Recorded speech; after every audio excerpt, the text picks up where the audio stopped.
Buen día, gente. ¿Cómo andan? Hola, Después chicas. de como 18 feriados en el medio. Bueno, ¿cómo están? ¿Todo bien? ¿Y vos? ¿Bien? ¿Bien, Cande? Bien, re bien. Bueno, y hoy tenemos una invitada especial, Aye. Me gustaría que te presentes. Bueno, ¿cómo andan? En primer lugar, gracias a las tres por haberme invitado. Yo soy Ayelén, soy licenciada en psicología, licenciada en psicomotricidad también. Trabajo aquí en el cole, en el área educativa, y también trabajo en la clínica con niños, adolescentes, adultos, y soy docente universitaria. Ok. Bueno, te vamos a ir haciendo preguntas. Me encanta. Me gustaría que nos respondas en base de lo que por ahí nosotros los adolescentes vivimos. Bien. Primero, ¿qué es la salud mental? Bueno, qué pregunta amplia, ¿no?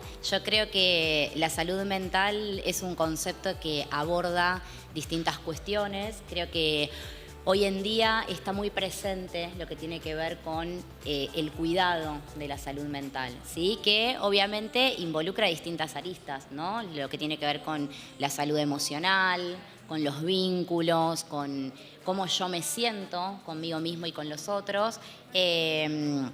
Y creo que en los adolescentes de hoy en día, por suerte, hay mucha más conciencia de lo que es la salud mental y la importancia de su cuidado, cuando algo en ella flaquea, ¿no?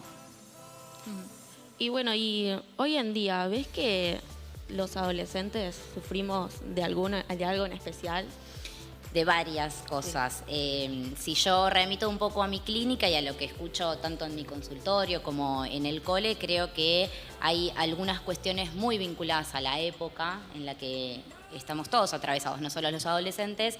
Me parece que lo principal se relaciona mucho con cuestiones vinculadas a la ansiedad, a vínculos disfuncionales con pares, principalmente, no solo con adultos,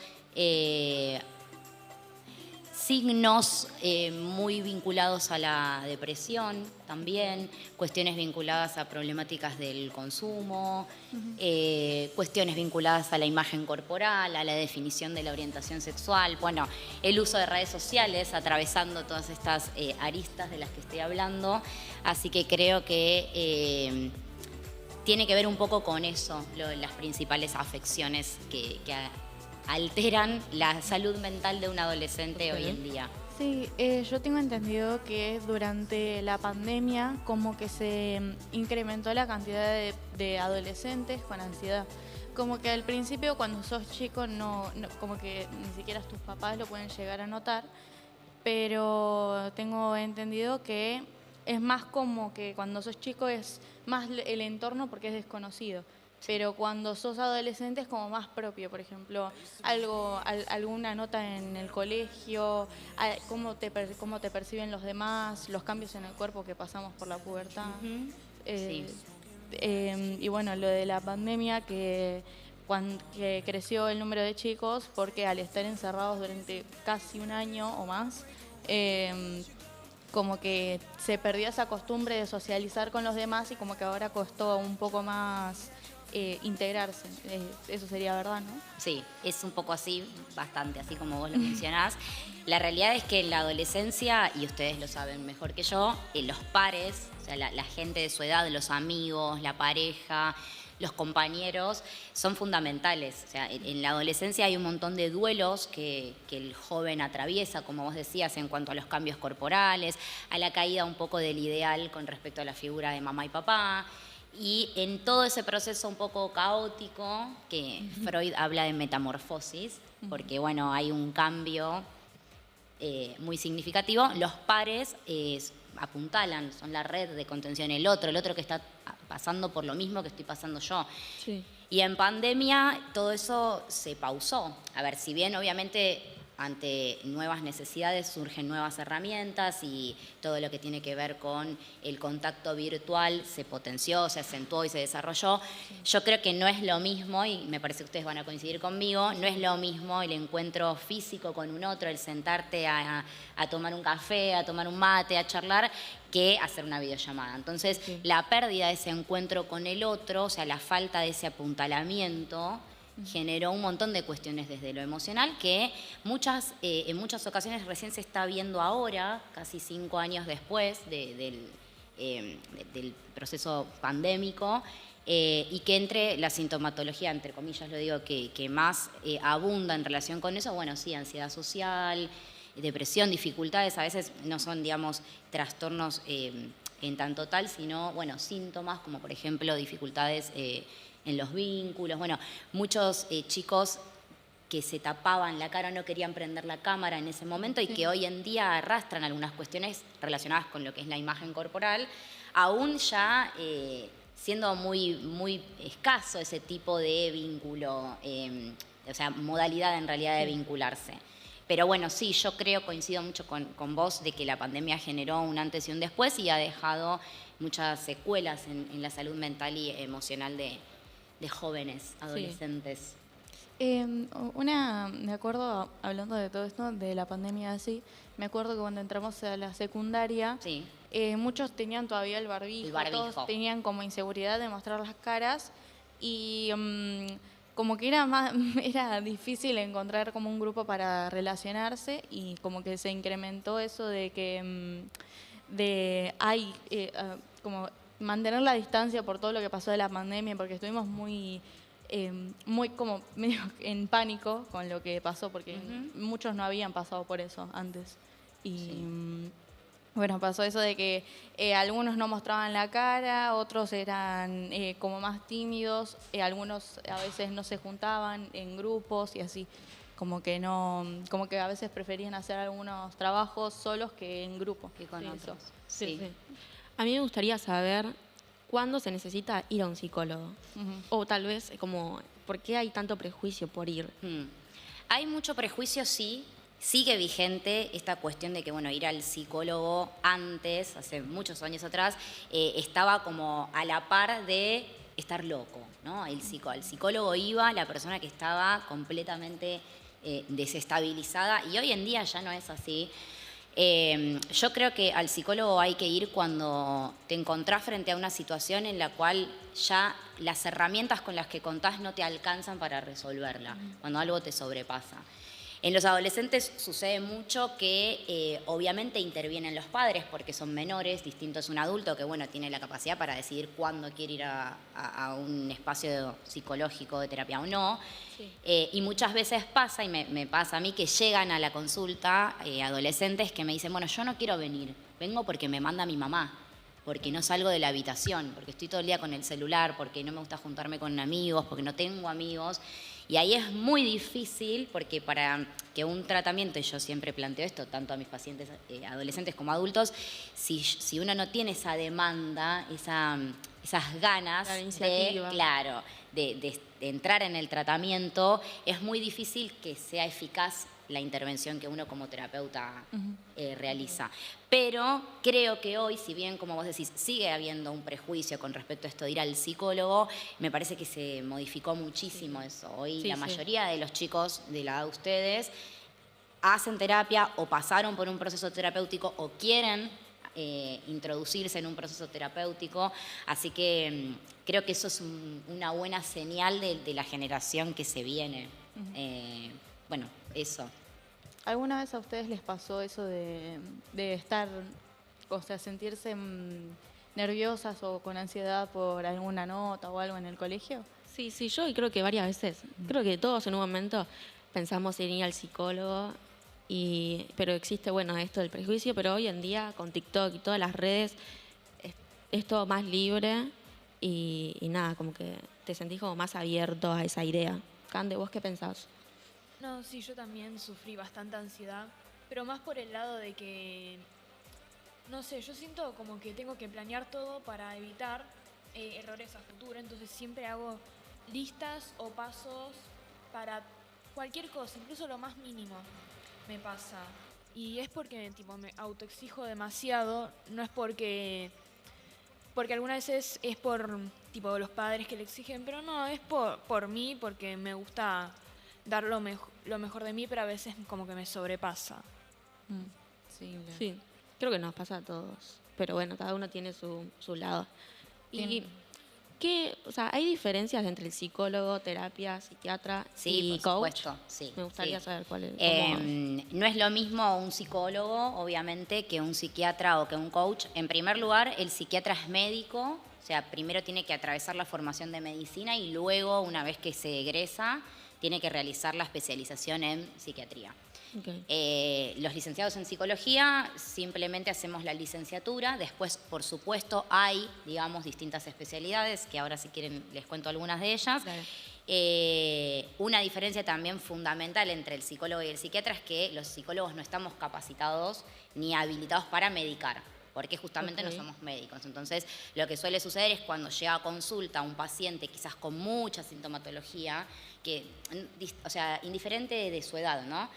Que después quizás de un tiempo breve de iniciado el tratamiento, uno ve que esa sintomatología no cede, bueno, se empieza a evaluar la posibilidad de incorporar al esquema terapéutico una consulta con un psiquiatra que pueda hacer una evaluación sintomatológica y, bueno, quizás incorporar algún tipo de psicofármaco que ayude como a aplacar un poco la sintomatología y de ese modo que sea más eficaz el tratamiento, digamos, la psicoterapia. Después, bueno, coach es una carrera en realidad, una formación terciaria, mucho más corta, tiene menos áreas de incumbencia que la psicología o la psiquiatría, ¿bien? Sí. Pero también es muy eficaz, hoy en día se hace mucho uso del coaching dentro del ámbito de la salud mental. Y después con respecto a la psicología hay distintas especializaciones, distintos marcos teóricos, lo que va a generar distinto tipo de intervención de parte de ese profesional. Que bueno, eso uno lo comienza a incorporar o empieza a formarse una vez que se graduó, ¿no? Carreras de posgrado, carreras de especialización, maestrías, doctorados. Eso ya depende un poco de la elección del profesional. Okay. Me han dicho que en ciertos casos los psicólogos y los psiquiatras se complementan. Sí. Porque, bueno, yo quería ir a un psiquiatra en algún momento de mi vida, pero me decían que primero al psicólogo. Claro. No, igual Sí. ya iba en ese momento un psicólogo, pero o sea, es como que el psicólogo te deriva al psiquiatra. Exacto, es así como vos lo decís. El psicólogo debe prender la alarma ante estos casos en los que yo planteaba recién. A veces, principalmente en algunos tipos de diagnósticos donde hay mucha sintomatología que invade mucho al paciente, por ejemplo, en el trastorno de ansiedad generalizado, el trastorno depresivo, o sea, son diagnósticos que tienen una carga muy alta sintomática. Entonces, cuando el paciente, por ejemplo, pasa por una profunda angustia que no puede hablar porque llora, es muy difícil que la psicoterapia pueda tener el alcance que uno busca. Entonces, ahí es cuando uno dice, bueno, quizás estaría bueno que un médico, que un psiquiatra pueda evaluar y ver qué otro elemento, qué otra herramienta está necesitando esta persona que yo no estoy pudiendo otorgarle. Y por supuesto que en mi caso por lo menos, los pacientes que actualmente están en tratamiento conmigo y que hacen tratamiento psicofarmacológico, yo permanentemente estoy en conexión con el médico psiquiatra tratante. También tengo algunos psiquiatras conocidos con los que trabajo y a veces soy yo quien, digamos, gestiona o acerca el contacto para que puedan consultar. Y si no, si es alguien que yo no conozco, pido el contacto como para estar en comunicación con respecto a la evolución de ese paciente. Sí, sí. ¿Y hay diferencia entre estar deprimido y tener un momento de depresión o cómo te das cuenta? Obvio que hay diferencia. Sí. Cuando uno detecta, o mejor dicho, diagnostica, hace un diagnóstico diferencial, se dice, para ver, bueno, en dónde está posicionada esa persona.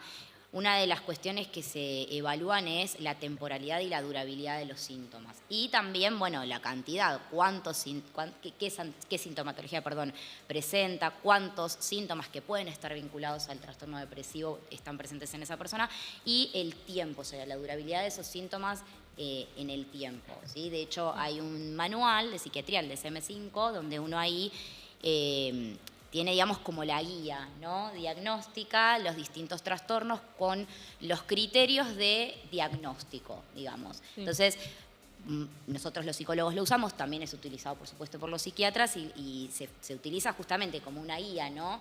Uno, cuenta ahí con la información de, bueno, esto, qué criterios tiene que presentar un paciente para ser, digamos, considerado dentro de uno u otro diagnóstico. Pero bueno, la durabilidad en el tiempo es una de las variables fundamentales. Yo también soy muy partidaria, desde mi mirada profesional, de también leer la necesidad de ese paciente en el momento, ¿no? Si bien, por supuesto, hago uso de todas estas herramientas teóricas o de la bibliografía o de la literatura previa,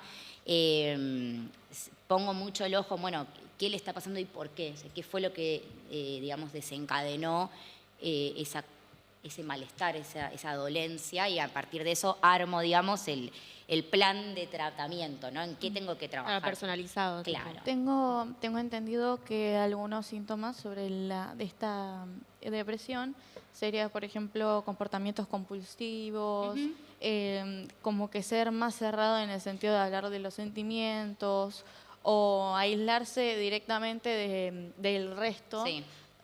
Por ejemplo, una cosa es o sea, meterte en tu pieza, estar con el celular ahí tranquila. Y otra cosa es meterte a la pieza nada más para no estar alrededor de la gente, como para no lidiar con los demás, por así decirlo. Exacto. O sea, no en mal sentido, sino que porque vos te sentís mal o no podés ni siquiera con tus propias emociones, entonces te necesitas aislar para estar sola.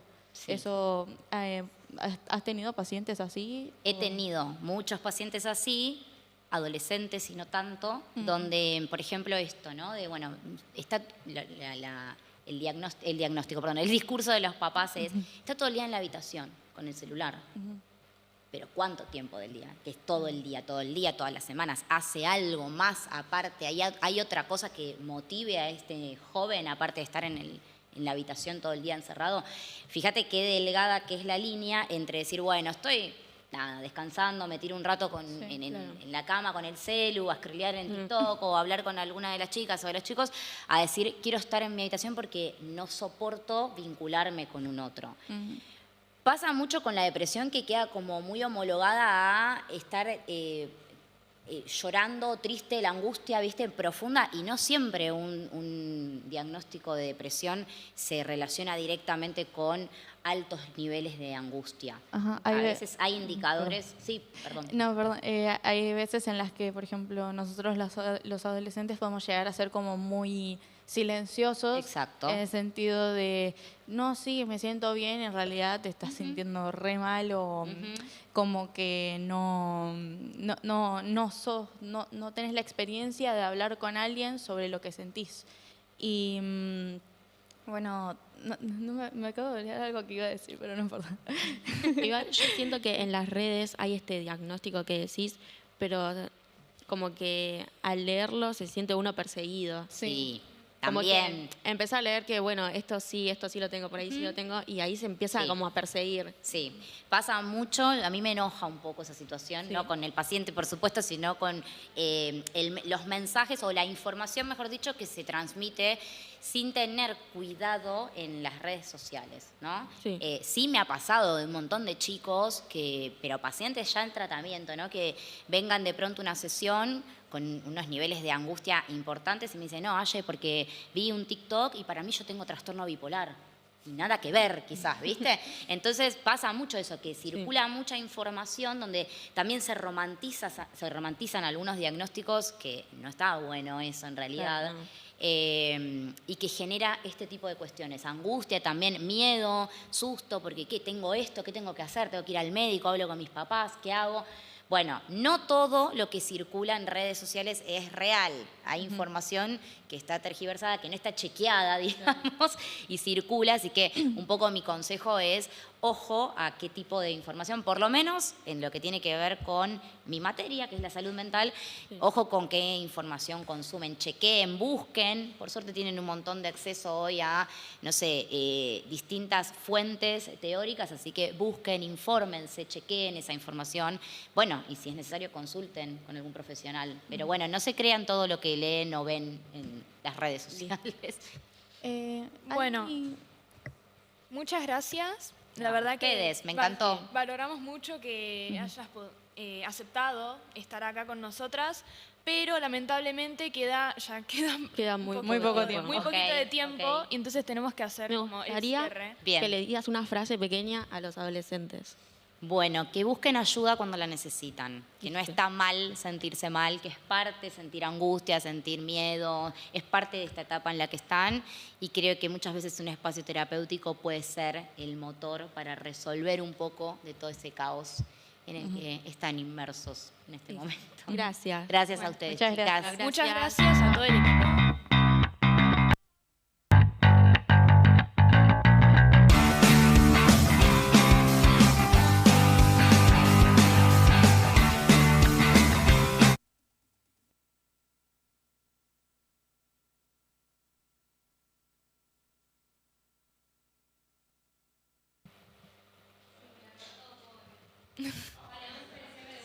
De vuelta, las palabras. Uy, ya no sé qué dije.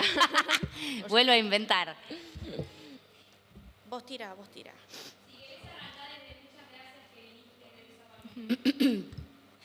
Empezá de hola, buenos días. Dale. Bueno.